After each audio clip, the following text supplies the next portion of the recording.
we've actually gotten some really nice feedback, which, whoever is used to that on the internet, actual nice feedback. Yeah, I'm not, that's for sure. I don't know if you saw my most recent post, Did. the prime minister mentioned me in a speech, and there's 400 comments to that post, and not all of them are good. No, I would imagine that you're probably not having a great time on the internet right now. You're telling people things that maybe they don't want to hear. Well, hold on. Okay, let's just do the formalities, if you will. This is Angry Planet. I'm pretending to be Jason Fields. I'm Matthew. And John Spencer, explain who you are to the lovely people. I'm John Spencer. I'm the chair of urban warfare studies at the Modern War Institute, which is a research center at the United States Military Academy at West Point. And you wrote a very, very interesting piece for Newsweek, where my day job apparently still lies. And I thought it was really good. It's not what people want to hear. So can you sort of summarize what it's about and what you've discovered? Sure. So based on my actual visit to the war last month and studying it day to day, of course, the narratives are out there, but I've found them surprisingly counterfactual. Everything from the war being the most destructive, the most deadliest, to Gaza being the most densest place on the earth. And then about this, really what Israel has done to prevent civilian casualties, because there is no such thing as a bloodless war. So I wrote this piece basically explaining not only did I think the IDF had implemented every measure I've ever seen in urban combat, like major urban battles, but also had implemented ones that no military has ever done in the history of war, to include the United States military or even myself in wars that I participated in, but in studying every major urban battle to include ones of the last 10 years. Israel has done things to prevent civilian casualties that no military has ever tried. But of course, the news is that they're everything from being indiscriminate to purposely trying to harm civilians, which is not true from my own research and observation.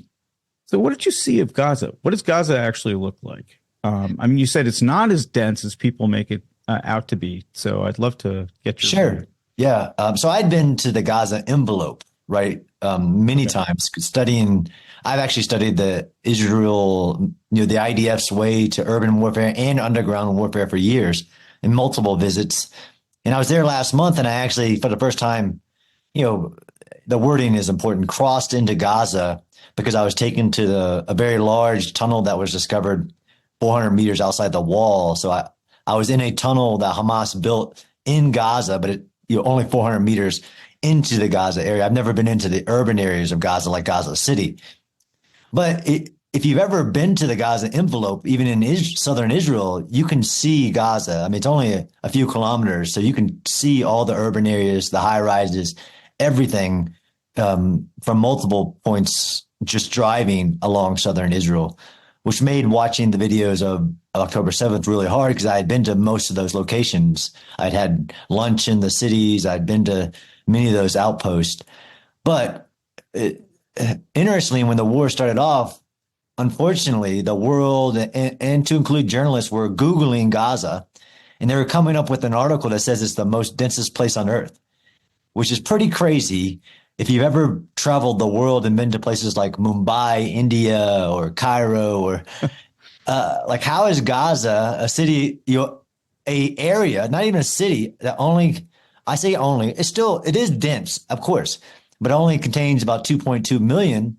Baghdad, where I was stationed, has 4 million plus, depending on what statistic you. I fought a battle in the Battle of Sadr City in 2008 that neighborhood of Baghdad has 2.2 million plus people, and it's like a really like a mile square kilometer area.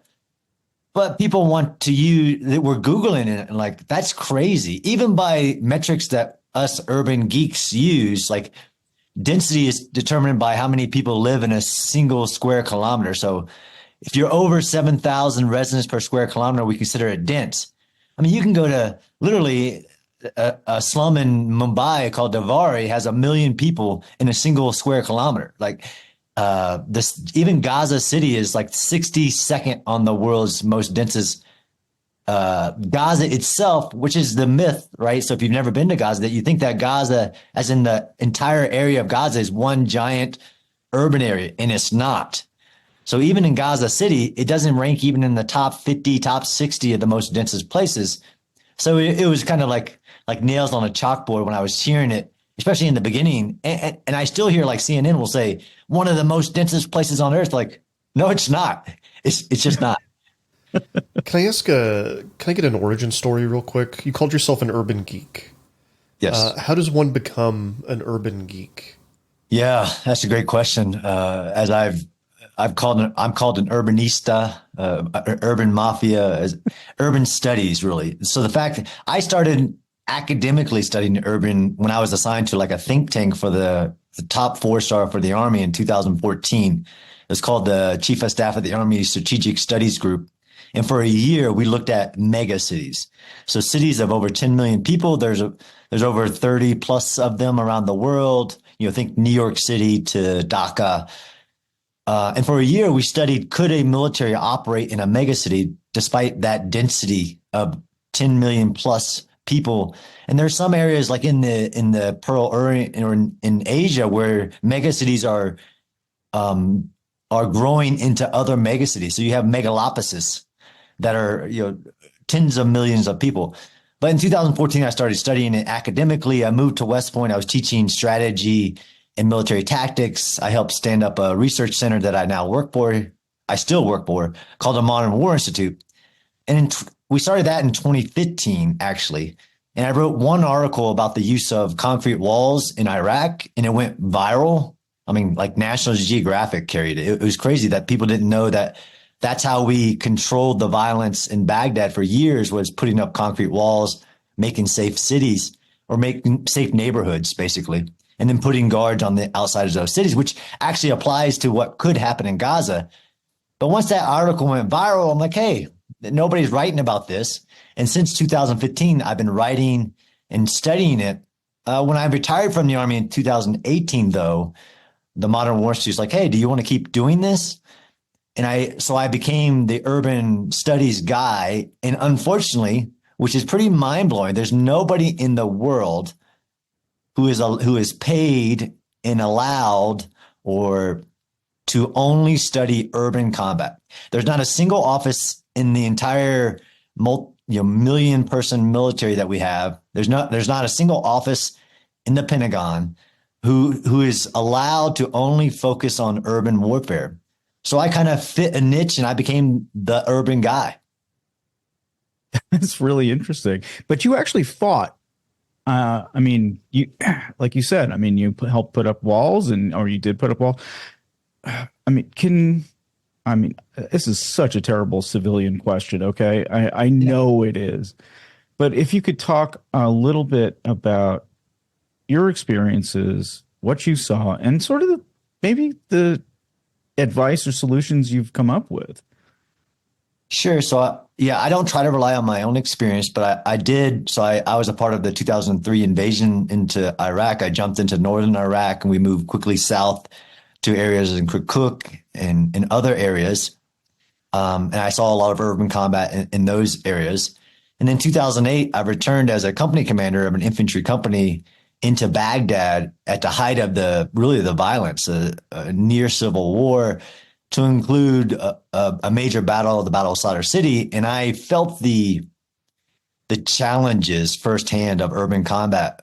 When you have a 3-dimensional terrain, you can't see, no matter what technology you had, you can't see around the block. It's really hard to identify where your forces are. Usually when you fight in wars, the enemy's to your front because you're approaching them. In the urban environment, they're literally 360 degrees around you. They can be in any window. They could be underneath you. The complexities of the urban terrain are unlike any other environment. And that's, again, why I have job security, is the fact that all the trends of warfare it's moving into urban areas for multiple reasons, to include non-state actors who can gain immense military capability from just embedding themselves into urban terrain. But the fact that it's also where the world is watching, right?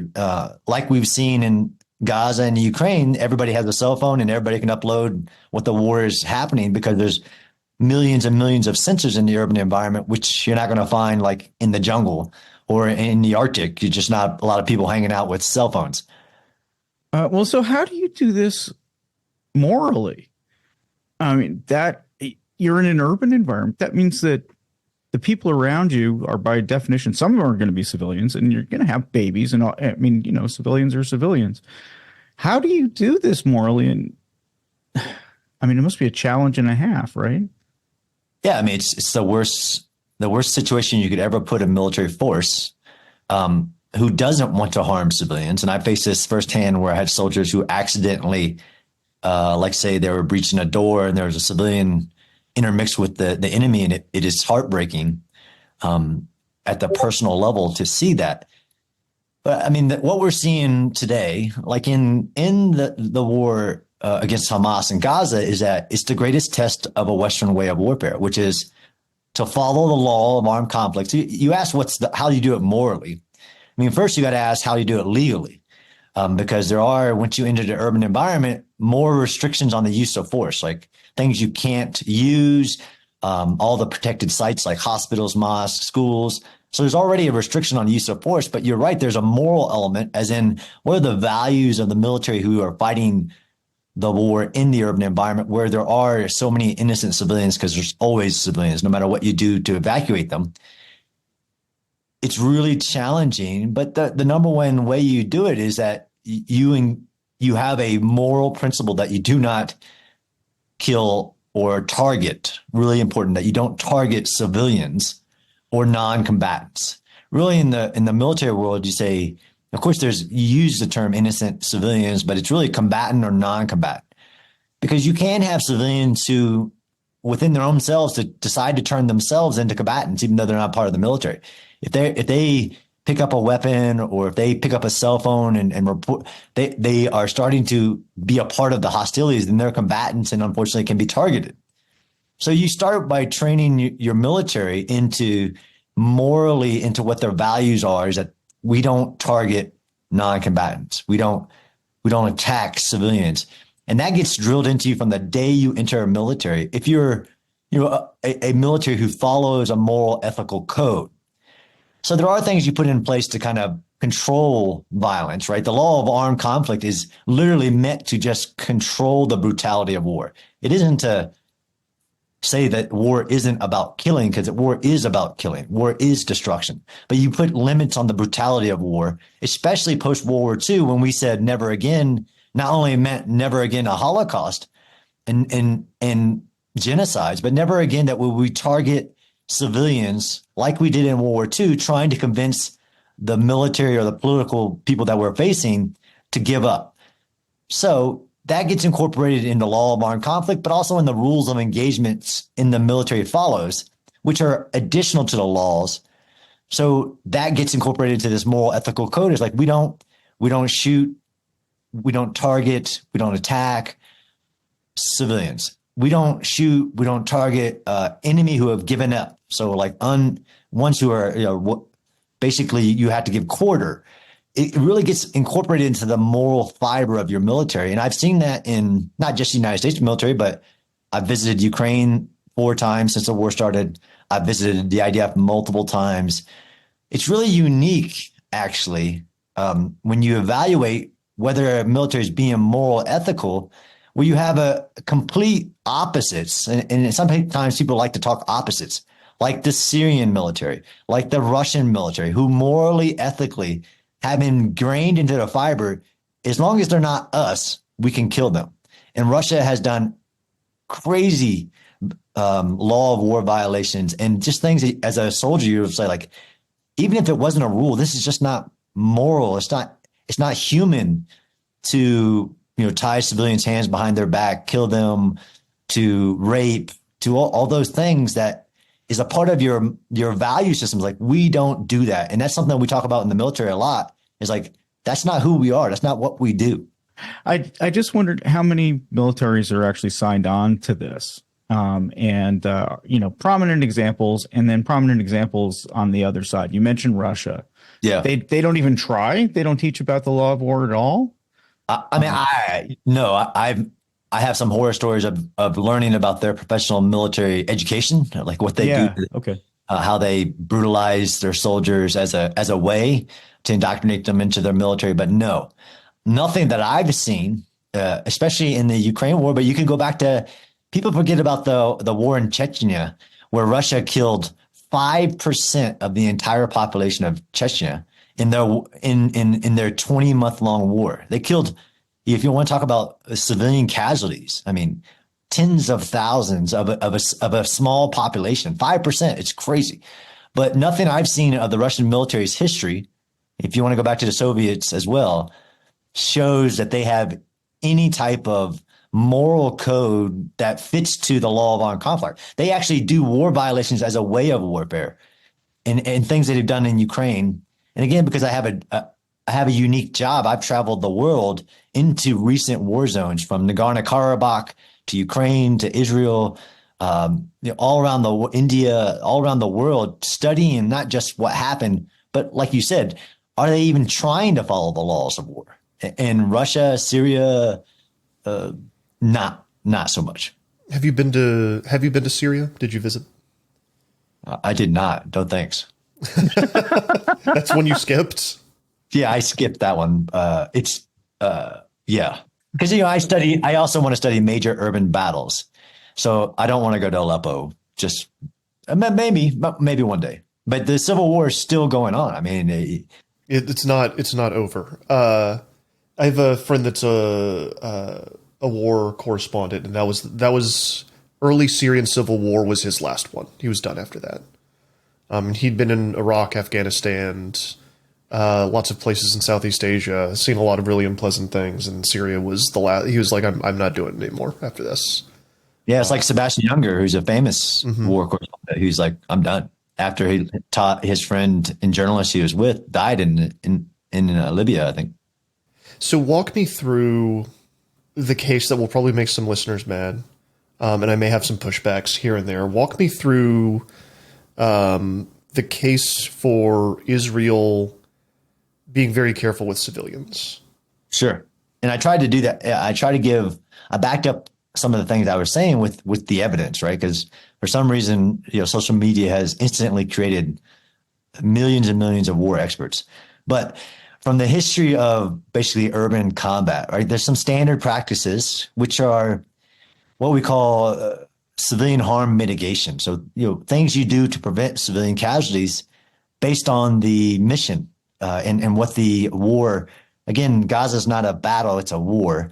But even in an urban battle, let's say at a city attack, which is really a great example. And I've studied a lot of city attacks actually, because they keep happening, whether it's from Kyiv back to Stalingrad. If a military is attacking a city for different reasons, whether there's a military inside of it, or it's the capital and the center of gravity for the government in which you're trying to overthrow or convince to stop fighting. So in a city attack, sometimes you give no warning. So you basically enter the city, you attack, you try to take the political seat of government, you attack the military who's guarding the city. Like, for instance, when we attacked into Afghanistan in 2001, into Baghdad in 2003, we gave no warning. Of course, we had an air campaign, but we did not do the other alternative, which is if you have the capability, you surround the city and then you evacuate the civilians, which is the standard practice of a major city battle, but uniquely show in history. Russia didn't do that for the Kyiv battle. The United States didn't do it for multiple battles, like the first Battle of Fallujah in 2004. But there have been other battles, like the second Battle of Fallujah, the Battle of Mosul, where if you have the ability and based on the conditions on the ground, you surround the city if possible, although uniquely to a major urban area is not possible, but you still give the civilians warning and you tell them to evacuate. Like, that's the biggest civilian harm mitigation you could ever do, right? Telegraph to the enemy in the urban area, that you're coming, so you allow the civilians to leave.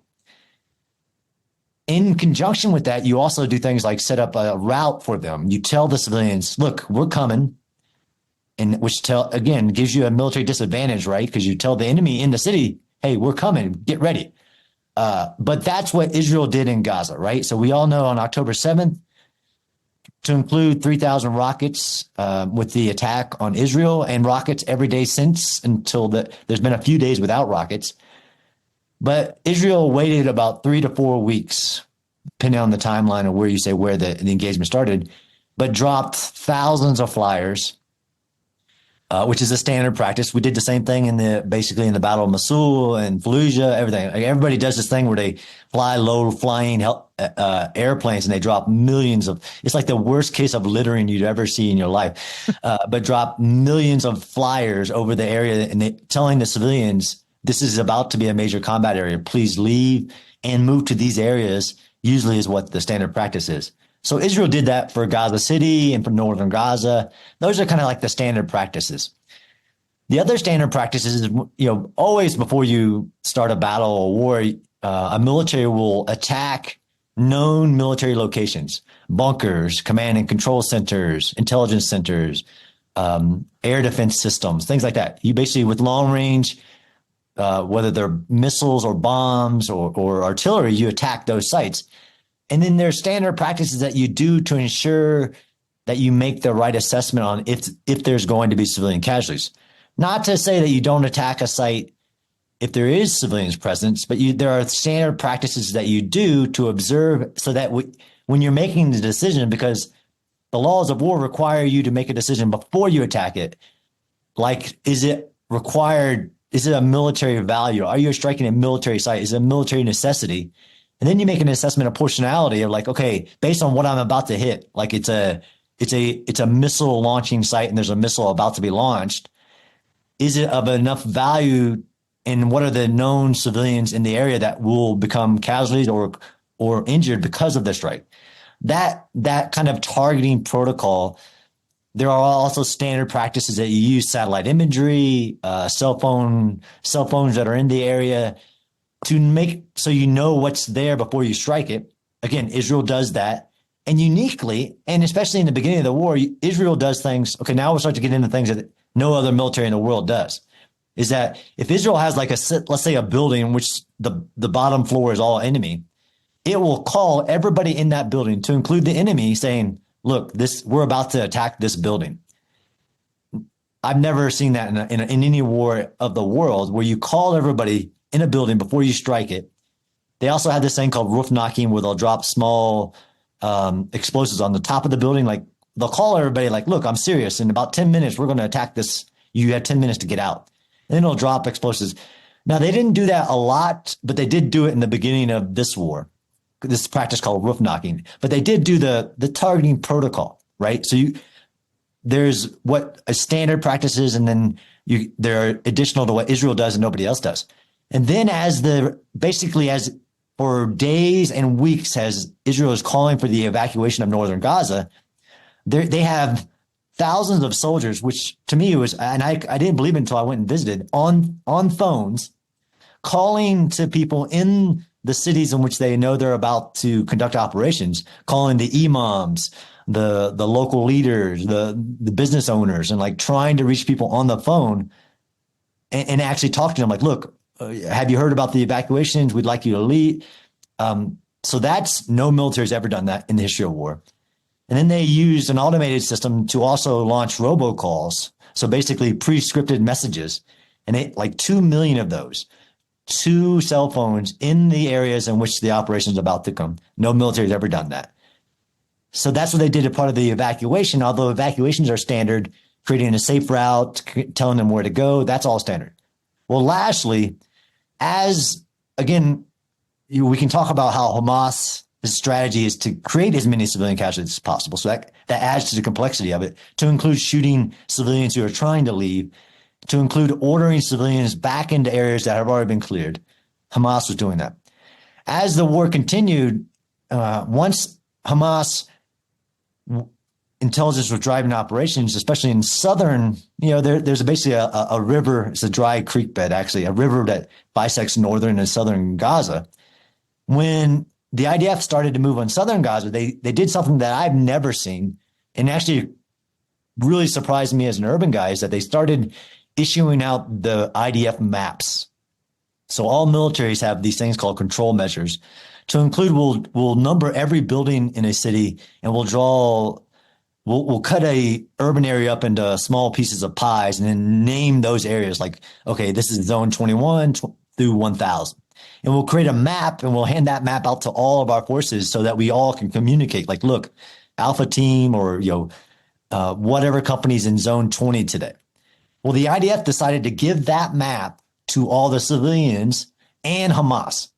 So that way, on a daily basis, they could tell the civilians and the enemy they're fighting, look, today, Area 20 will be the focus of our operation. If you really should be out of this area. It's going to be a high combat area.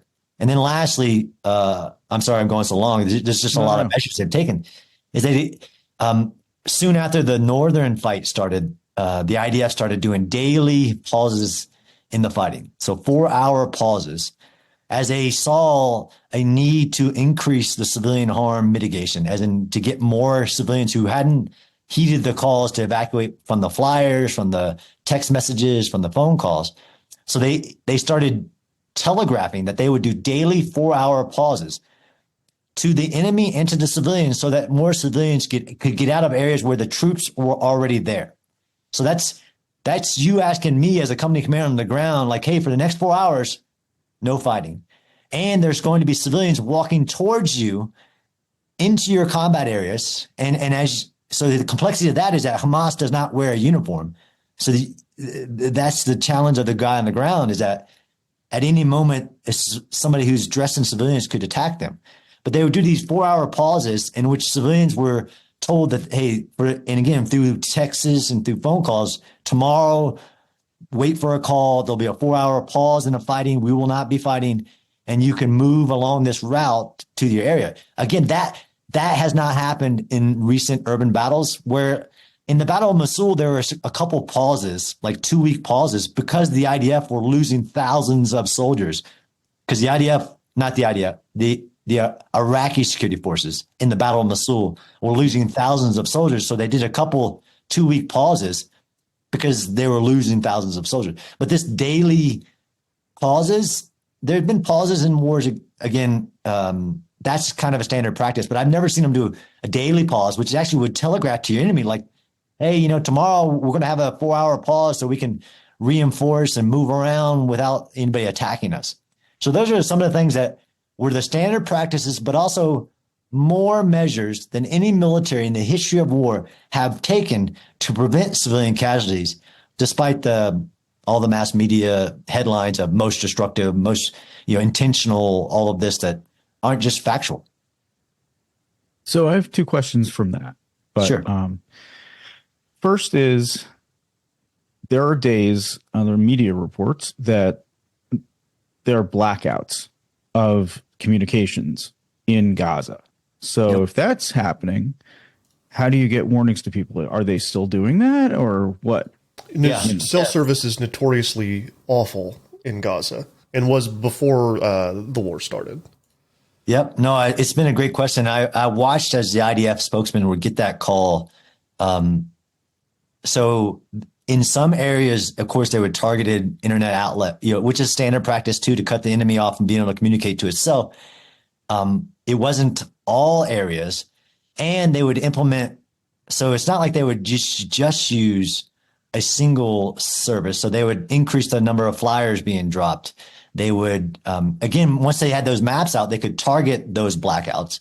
And yes, they would do multi-day blackouts, but it's not like they purposely cut all communication and then said they were signaling people to get out. It just wasn't how I was working on the ground. But that's actually a standard practice as well. But interestingly, they had that ability to turn it off. And they can tell you, again, like even when they went to the map area, they could tell you what cell phones were on and working in a very specific area. We had that, classification. So they would literally like power up the tower Yes. call everyone inside, and then power the tower back down. I'm not saying that's what they do. I'm saying they had that possibility. I'm saying they were using everything from social media to telegrams, all these different ways to do everything they could to reach as many civilians as possible, while also moving forward on the military operation. And so, if I'm the commander on the ground, I would want, even for IED threat defeat, because some IEDs, improvised explosive devices, are activated by cell service. So you want to cut, depending on where you're at and what you're doing, you do want to cut all communication off. One thing that hopefully we talk about is the news media line of the number of precision guided munitions versus unguided or dumb bombs. Hopefully we can talk about that. But one of the measures in that, where somebody criticized me for putting it in my article in Newsweek, is about dive bombing. So dive bombing is something, if you have air supremacy, which not just air superiority, but air supremacy, like there's no air defense in the environment, there's no threat to the air, you have the ability to drop a bomb going straight down. Like the plane is actually literally diving down and increasing the accuracy of the bomb, which are normally accurate anyways, if it's not precision guided by GPS or anything. And the IDF implemented dive bombing because they have complete air supremacy over Gaza. If you did not have air supremacy, you would not have that capability. You would have to drop at a much higher level of flight path, and at a not diving down because of the threat of air defenses. So I forgot to mention that, but that's another kind of practice, if available to you, that you do to increase your accuracy, decrease civilian harm. Yeah, that leads also to the whole question about precision guided munitions and, what that even means in some cases. Yes. But if I just don't want to forget this one, does this actually, by doing all these warnings and whatever, does it prolong the war? And if you prolong the war, is that not worse for civilians? Yes, absolutely. So that's a great question. Again, people want to criticize rather than analyze the war in Gaza. The amount of the pace that the IDF have cleared dense urban contested terrain is actually historic as well. But absolutely, it increases the time. Like I said, even the practice of waiting for civilians to evacuate versus rushing into an urban area, which is not atypical or ahistorical either, depending on what the military objective is. And so there's this question legally, like, what are you required to do and what should you do, which gets you into that moral aspect of it, and all the steps you're taking in addition to the requirements of law of war. So yes, it does. But you also can't talk about Gaza without actually not only talking about the time it takes you to do the operation will increase potentially the civilian harm and the destruction. The enemy gets a vote, right? Really, the amount of time it takes, the amount of destruction it takes, the amount of bombs it takes is dependent on the enemy situation, on whether the enemy is resisting at all. Because there are historical battles where you just signal that you're coming and ask the enemy to leave.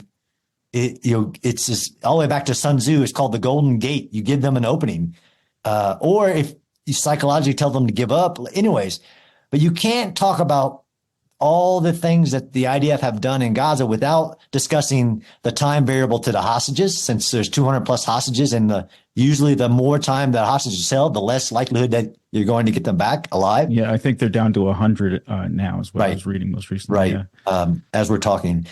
The rockets. So the fact that the rockets never stopped, even during that 3-week period of time when the IDF were giving time for civilians to move out of the main initial combat areas, thousands of rockets from Hamas, which 10% of them land inside of Gaza, by the way, being launched at Israel's civilian area. So I've never seen a military. Again, I can give you some analogies of like the fact of hostages in the environment. So like in the Battle of Manila, there were thousands of American prisoners in the environment as you were trying to liberate Manila. But where you have the hostages and you have rockets over your head of your military doing the city attack, launched at their civilian site, which, like you said, all this gets into how long is it going to take. The longer it takes, the more destruction, the more risk are involved. Risk to hostages, risk to the civilians. As you get into like the humanitarian concerns as well, all of this is unique to this war that is people are failing to recognize, but to include the steps that the IDF have taken despite the media. All right, Angry Planet listeners, want to pause there for a break. We'll be right back after this. All right, welcome back, Angry Planet listeners. Jason, precision guided munitions. Yes. God, there are too many good questions, actually. Yeah. All right, I'll move on to that because I was going to ask, like, if you let people, like civilians, go through, how do you know who's a civilian and who isn't? Well, I think let's answer. People aren't always uniform. I think the answer that one, right? And then we'll do precision guided munitions. So absolutely, it's a great question. And in the initial phase, there's no way to tell. And this is what happened, right? So you telegraphed where you're going, and you had Hamas say, okay, I'm going to move my battalions, because you can't, again, compare this war to other wars if you don't even start by saying, okay, how many enemy are in the environment? Like the Battle of Mosul, the U.S. Army said there were 3,000 to 5,000 ISIS fighters in that city that took 9 months to clear of just that 3,000 to 5,000 fighters. In Gaza, there are 30,000 Hamas fighters, 30 battalions. And yes, when the IDF signaled that where they're going to start, northern Gaza, I can guarantee you, because it's a fact, that let's say 10,000 Hamas said, oh, okay, you 10 battalions, you got the northern Gaza, I'm going to move. And the leadership and everybody else moved out of the areas which the IDF are telegraphing to prevent civilian harm. We're going to start. I mean, they still did a couple of surprises that even surprised me on how they had approached the environment or the areas. But yes, they leave. That was the question, right? Yeah. How do you? Later, you can do things by establishing checkpoints and searching the people that are leaving, which is also standard practice as well. And I think it's pretty much open source too, but you can even implement like facial recognition. And it's not like the IDF don't know who many of the Hamas are, not all of them.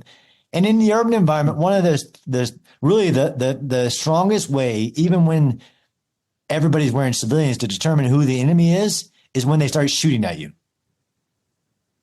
All right, fair. Now, should we get to precision guided munitions? All right.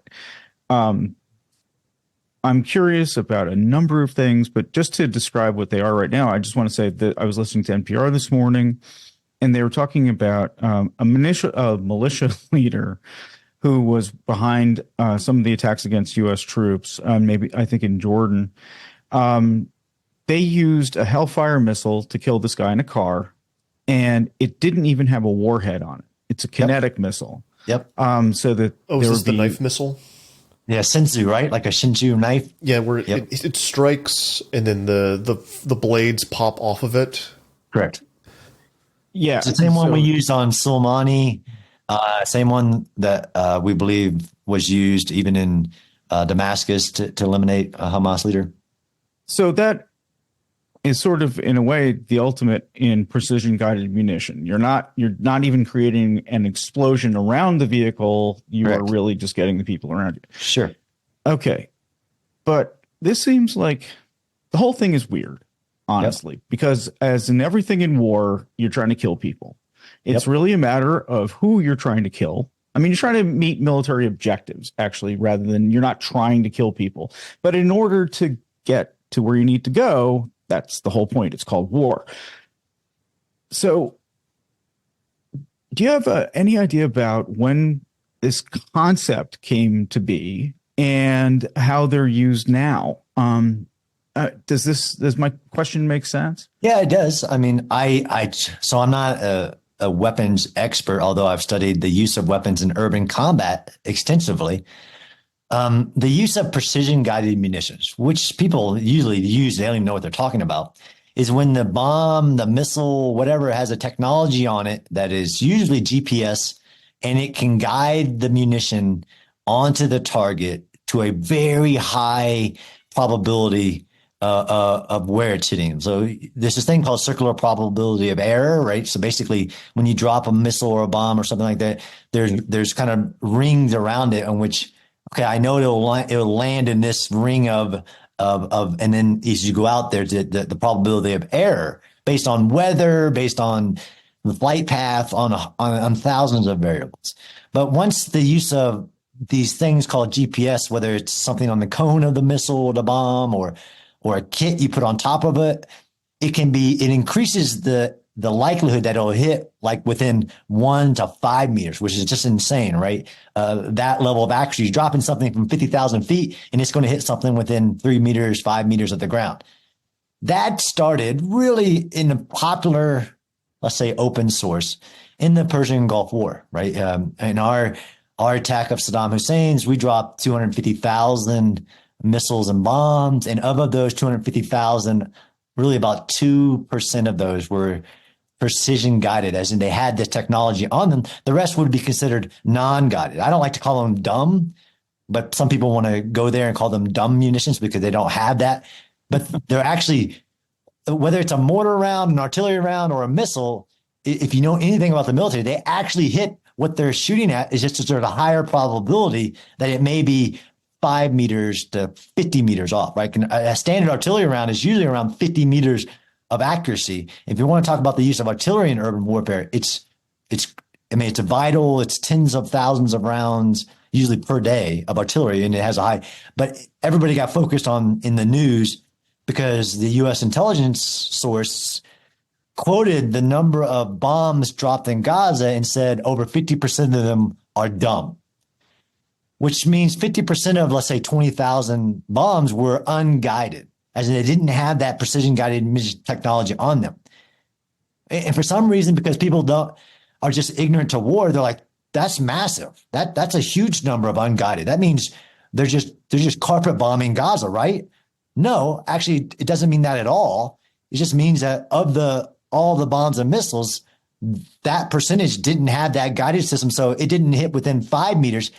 It might have, but there's a probability it could have. It might have. That's such a great line. Yeah, it might have. But again, because the circular probable error means that when you drop a bomb or missile, you are hitting what you're shooting at, which makes it discriminate, not indiscriminate, because we actually have carpet bomb cities in history, right?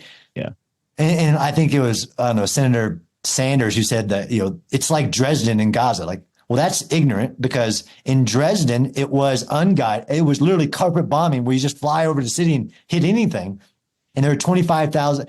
But he also fails to mention the U.S. firebombing of Tokyo, where we literally just firebombed the city and we killed 80 to 100,000 in a single night. We killed 300,000 bombing Tokyo, more than Nagasaki, Hiroshima, and Dresden put together. But separate. Unguided does not mean indiscriminate and not hitting what it's shooting at. It just means it could hit anywhere from 10 to 50 meters off of that target, but it could not. It could actually hit 1 meter on it as well. So that's where the news ran with this. So the ideal here, though, is that, fine, I took you back to the Persian Gulf, which was 30 years ago. And in some operations like the Bosnia War, based on the context of the enemy, the targets, and the available munitions, we had like an 80 to 90% precision guided munition. But there's never been an urban war where it's been the idea that you're only going to fight the war with precision guided munitions is also inaccurate. It's ignorant. In the Battle of Mosul, like you mentioned, Hellfires that was used in this counter-terror operation, which is very typical as well. And he's on the street. In the Battle of Mosul, the U.S. military fired so many precision-guided munitions, so many Hellfires, that we ran out of our strategic stockpile. Like, the factory could not produce more. Because if you're going to criticize the military's use of precision-guided munition versus non, well, you have to have an awareness of what they have, right? Because no military has enough munitions to fight an urban battle with only. And here's the, oh, by the way, is yes, I can use a non-explosive, really a knife flying in through the air to attack a guy in a car. But if I'm firing at something that's 20 meters underground in a tunnel, then a Hellfire is not going to do anything for me. And actually, even if you have a Hellfire and you're talking about somebody's inside of a concrete building, this is what happened in Mosul, is all I have to do is I just move from one building to the next, and I call what's called the precision paradox. So you believe that you have precision guided munitions, and that's the only thing you're going to attack the enemy with, and you're going to cause less damage. Not true. It's actually the reverse. So you're going to enter close combat, and yes, you're going to be able to attack every building within 1 meter of precision, but he's just going to move to the next building. So you're going to attack and destroy every building on that block with your precise munitions. Even though we're not even going to talk about artillery and mortars, it's just a fallacy to believe that you could fight an urban battle with only precision guided munitions. Now, you also want to talk about the news is reporting of 2,000-pound bombs, right? Because somebody's gone and taken all the number of 2,000-pound bombs. Like, look, they could have used something other than a 2,000-pound bomb. They could have used a 500-pound bomb and caused less damage.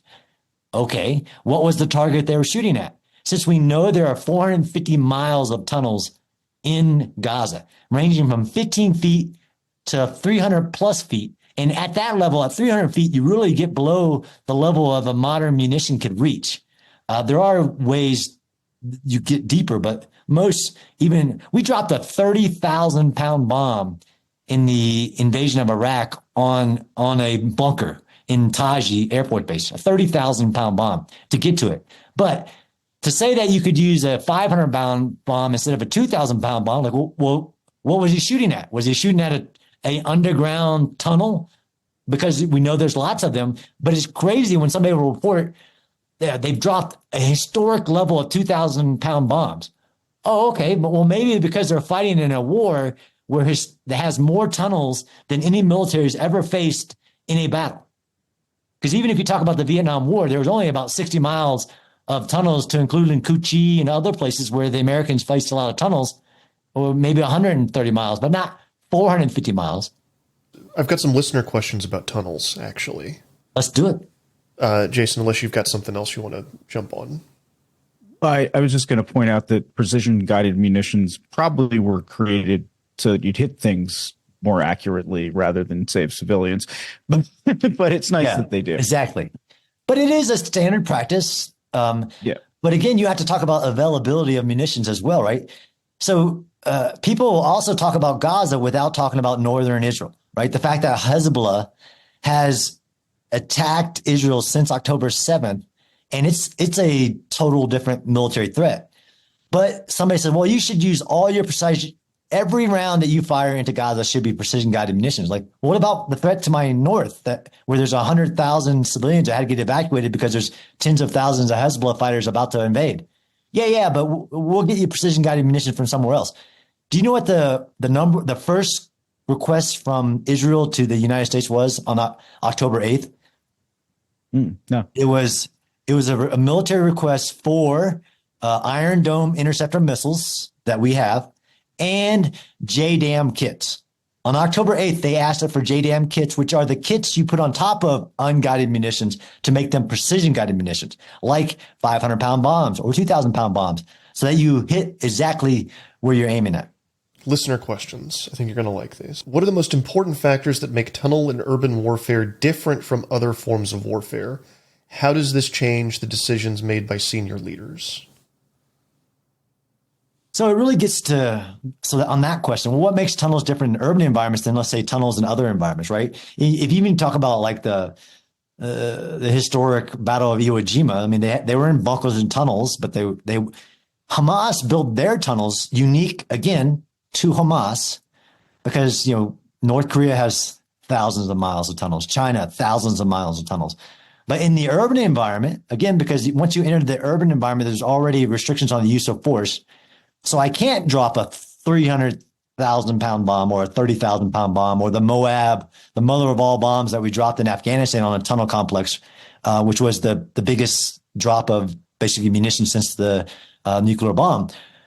But in an urban environment is you have to do the proportionality assessment saying, okay, you're targeting this enemy tunnel, but it's underneath all this civilian infrastructure and civilian areas. So that makes it extensively harder to hit the enemy that you're shooting at. And this is why even I recommend to somebody, if you're defending urban terrain, you better start digging, because tunnels do keep you protected, keep you from being able to be seen, because all militaries want to attack the enemy they're fighting as far away as possible. And that's why people go in, a weaker enemy goes into an urban area. It's because they immediately can hide themselves, immediately can stay protected. And if there's tunnels, then you can go into the tunnel and it's really hard for the other side to hit you. But unique to Hamas, Hamas's tunnels are only under civilian areas and are under even protected sites like hospitals, mosques, schools, which they hoped it's illegal. It's called lawfare, where you want to use the rules of war against the person who is attacking you. So you cause the protections of all the civilians and their places to be lost because you're putting your military infrastructure underneath them. I mean, there's a whole list of challenges of fighting tunnels or especially in urban areas where, like I said, there's 360-degree threats all around you in an urban environment, but you have to look down as well. I mean, there's tunnel bombs in warfare where they actually just pack explosives underneath you, and as soon as you walk on top of it, they explode it. So many threats. But these tunnels, I think people are trying to discount. They're so unique to this war and the challenge that it causes you to try to. So the question you asked, though, really has to beg more questions like, okay, what's the mission? Is the mission to kill the enemy? Is the mission to take the city? Is the mission even to just contain the enemy in that environment? And the tunnels will factor into that. I tried to show people, like, even in the Ukraine war, the tunnels were the subways of like Kyiv were never meant to be used for military purposes. But of the 3 million population that was surprised that the Russians were attacking their city, they immediately all went into the metro tunnels to stay protected, and it protected them. And most people discount that as well, is that of the hundreds of miles of tunnels in Gaza, it would fit every single civilian in Gaza. 2.2 million people could fit underground, and if Hamas wanted them to, but Hamas doesn't let a single civilian into their tunnels because they stated that that's somebody else's responsibility. How do the laws of armed conflict factor into tunnel warfare, especially around the use of gas? Interesting question. So I have actually written a tear gas, which is a gas, although it's not ironic. I know why, but tear gas can be used against almost every civilian population of the world, right? A riot control agent, the police can use it at will, and they do, from pepper sprayed, but it can't be used in war as a form of warfare, as a method of warfare. And many of the reasons for that is because we used them in tunnels in Vietnam. We would pump tear gas in with generators. We would literally bring generators and tubing and pump it into the tunnel instead of going into it. But we also, it became a big debate in the Senate and everything. And we signed this riot control agent prohibition. So basically saying that we won't, unless the president authorizes it, use tear gas in war. The laws of war, again, are actually pretty clear on, okay, you can't target civilians. You have to assess the military value, the necessity, the proportionality, and that applies in a tunnel as well. Like, you have to assess the proportionality of attacking a tunnel to the military value you gain and the foreseeable likely damage it will cause to civilian populations or their infrastructure, and you have to take precautions to prevent that. But when you have a tunnel system like this woven into the civilian environment, you can see how that complicates executing the use of force, but adhering to the law of armed conflict. And Israel, again, has done some really innovative things to clear tunnels, because there's this thing about destroying tunnels versus clearing tunnels. But on gas, although I've seen tear gas used even in recent wars, like in the Battle of Mawari in 2017, it's a really effective way to clear a building without destroying it if the other side doesn't have gas masks. But I know why we don't use it, and why, like, Israel would never use it, because you can imagine the headline, Israel uses gas in tunnels, and what that would do globally just from that title. So it has historically been very useful in clearing tunnels. We no longer do it. And I agree it's a good thing, because it's a slippery slope. Well, if you use tear gas, what else are you going to use? And nobody wants that. Do we have any more listener questions? Or I got one I feel like we could probably do an entire episode about, and then one that'll see us out. So the one I think we should do the whole episode later. Quality infrastructure is defensible infrastructure.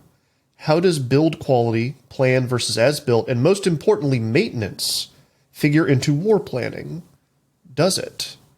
So that's a good one as well. Yes, of course, the building construction of infrastructure, and why in major urban battles, there's always a massive fight in the industrial areas of cities because they're built strong and there's long lines of sight where you can shoot your weapon systems that are normally, constricted. As in, we don't really have a lot of concrete penetrating direct fired munitions. And you see a lot of in war, you see people bringing up artillery to direct fire artillery, which is unique to urban battles, into buildings so they could eliminate the enemy in that very strong building. So absolutely, building construction factors into the way the character of the battle is going to happen.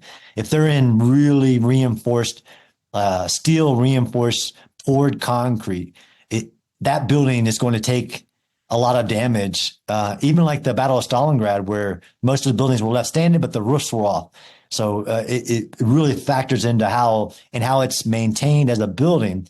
But the question is unique because it says infrastructure, which a military will factor in its plans, especially targeting where it will preserve infrastructure. Everything from like even knocking out the power, which a standard practice is no longer attacking the power as in just blowing it up, but maybe you can just use a different type of munition and cut the power lines, which was done like in the invasions of Iraq. So that infrastructure question factors into it because you are literally trying to protect infrastructure. But if it's being used for military value, how do I achieve the military mission with the least amount of damage? But if the city is made of ironclad buildings, you're going to see a much different fight and different types of munitions used and a lot different destruction happening. Actually, we should also mention Azovstal, which I'm not pronouncing. I have an article coming out really soon in Time Magazine about the Azovstal fight and how they flew helicopters in to reinforce it and hold how 3,000 fight. I mean, it's really like a story of like the 300 in Thermopylae or the Alamo, where just a few brave men and women hold off. So in that case, in Azovstal, in an industrial area, very heavily built with some underground, 3,000 fighters held off 20,000 Russians for weeks. And those Russians weren't able to go fight somewhere else. So it's just an amazing story, but that's another episode as well. Yeah. Yeah. Well, we'll look forward to reading it. I mean, definitely. All right, I got one more. You kind of answered it at the beginning, but I think it's a good one to re-highlight and go out on. Okay. Given that they are the two most high-profile urban warfare actors of recent years, how does Israeli urban warfare doctrine compare to Russian urban warfare doctrine? Yeah, no, it's a good question. One follows the law of war, one does not. The Israel way of warfare is basically to follow the law of armed conflict, but also lead with very mechanized forces like bulldozers and tanks with active protection systems. Russian doctrine, there's a question on whether they follow it, is to lead with artillery rounds and not just precision. Again, to get to dumb rounds, like they do literally artillery barrages, which could be called carpet bombing, which is also just given to aerial bombardments. But the Russian military is an artillery-based military. They lead with a barrage of artillery to destroy everything in their path, and then they follow with armor and infantry. So it is literally an indiscriminate methodology of urban warfare because they're leading with bombs no matter what's in front of them to protect their forces. And in what they did in one of the battles of Grozny was exactly that. They lost soldiers, so they decided, well, we're just going to level the whole thing, no matter what's a military target or not. And that's what they did, and they killed tens of thousands of civilians in doing it. But that's the giant difference between the two: is one follows the law of war, one doesn't. I think this is amazing. You gave us a lot of your time. And I feel like I understand this better. Some, as Matthew said, of our listeners are going to say, this is bullshit. And the Israeli army is the worst in the world. We can't help that. We can only, talk to the people who are in front of us. And this guy seems pretty smart, so we'll talk to him. John Spencer, thank you so much for coming on with us. Thank you.